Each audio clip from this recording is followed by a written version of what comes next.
Our class was extremely lucky when Emily Richards switched to St. Mary's in the 6th grade. These past 6 years would not have been the same without her. Emily continually strives for excellence and always encourages others around her to do the same, although you can catch her whining in math class, earning her nickname, Fine Wine. Even so, I know that whatever Emily pursues later in life, she will succeed because she is a natural hard worker. I can't wait to hear what this genuinely sweet, smart, and determined person has to say, so please give your undivided attention to Emily Taylor Richards.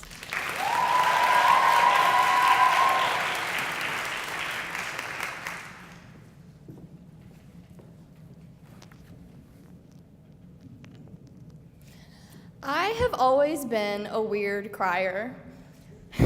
Not because I look weird when I cry or cry excessively, although both of those things are somewhat true, but because I just cry over weird things. I've been caught crying in the library because I thought I had dementia, during the death scenes of Romeo and Juliet, and even because 8th grade Emily was terrified to put on eyeliner. But one of the things that makes me weep the most is goodbyes. I have sobbed at the end of countless books simply because I had to close them, and I usually cry when I'm losing things that I don't even want anymore. I just don't like giving things up. For example, I am a severe picture hoarder.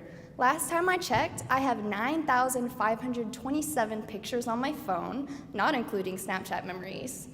For example, one of my favorite pictures on my phone is a picture of me and Stella at her goodbye dinner.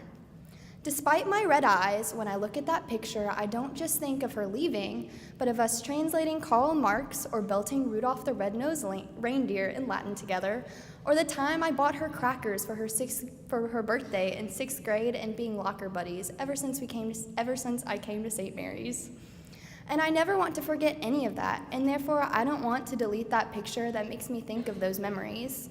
I just don't want to lose those memories or people. They've become such glimpses of happiness and fun and love in my life that seeing or even thinking of them go makes me tear up. And I have never felt ashamed or embarrassed about crying at all. Although everyone says don't cry because it's over, smile because it happened, I have never believed crying is the bad thing to do. To me, because it happened is exactly why I'm crying. Because I've had so many breathtaking and awe-inspiring moments. Because I've met some of the most brilliant, determined, and strong people I know. Because I've found new passions and new strength within myself. I cry because I truly experienced something and wish I could stay just a few moments longer to drink it in more deeply. It's okay to cry because it's over. And it's okay to be sad at an ending. That just means you did something meaningful and worthwhile. If you're just looking forward to the next thing all the time, you can never really live in the present and never truly be happy. As Mr. Sun says, sometimes you just gotta let the tears flow.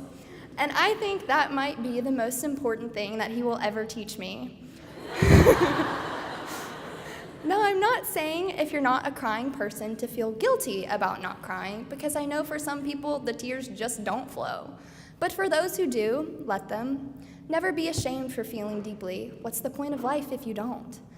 I have teared up at the end of every year when it's time for the seniors to leave.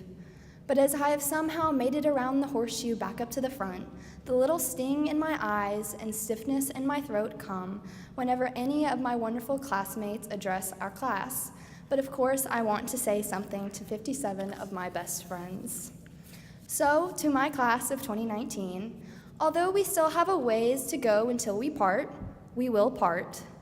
And then I know we, or I at least, will be wishing for the one last moment in the den, or the one last walk through carpool to my car, or even just one more calculus test.